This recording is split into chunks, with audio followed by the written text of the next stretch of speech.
coming up for me when you describe that is also being fed up, because the scenario you were using was we were in a relationship, but for me it was like, sorry, excuse me, I wasn't in a relationship.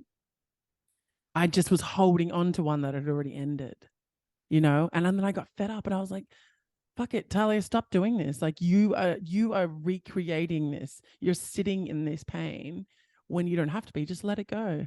Just let go. It's such a good point, because so many of us do that. We sit inside of it because we're in pain over the loss. So there's grief. B, we're afraid to let it go, because if we let it go, then what?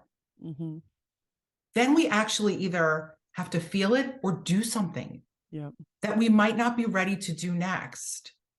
And so many people who go through that and they struggle with holding on to a relationship that's over, they keep themselves stuck because they're afraid it'll happen again. They don't trust themselves to make a better or different choice going forward. Or maybe they feel that they don't deserve something better, or that it's not available to them. They take with them whatever happened inside of that relationship, needs to be examined with love and caring for ourselves, and acknowledged and accepted, so that we can move forward, so that we can let go of it. And it's really interesting, because I know we've talked before about like what it means to let go. But I had such an interesting conversation with a friend of mine last night at dinner, and this is such an important part of letting go. It was for me when I was in my own story around letting go, which is, letting go is really not about accepting a situation or normalizing a situation or coping inside of a situation or even giving up. There's nothing defeatist about letting go. Letting go is about really true detachment. But when letting go is so powerful, and this is what we talked about last night, was when we let go with love. And so if we let go of that person that we're holding on to that's no longer part of our life with anger and bitterness, we're still stuck. We're still stuck. And we have to identify, who are we really angry and bitter at? Because people are just there to teach us things. We bring them in because we have those lessons to learn. I really do believe this. And so, yes, it's painful. And maybe they had very bad behavior on some level. But at the same time, it's better for us to release with love.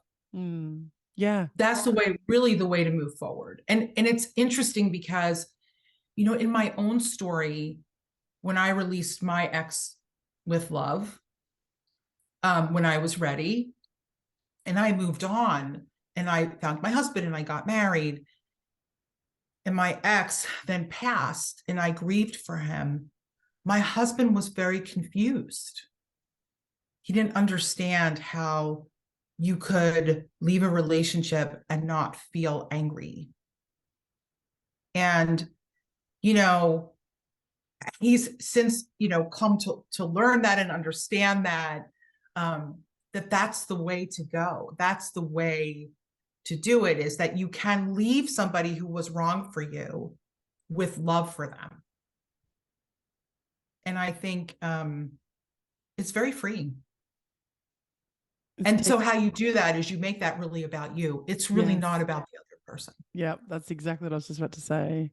You're taking control of your own life and owning your own emotions, not letting all the anger overcome you, and then be the person that pushes them away because you're hurt. You're like, yeah, you really, really hurt me. And yeah, your behavior was really, really bad. And I'm absolutely not excusing that. But I'm going to let you go with love for me, not for you.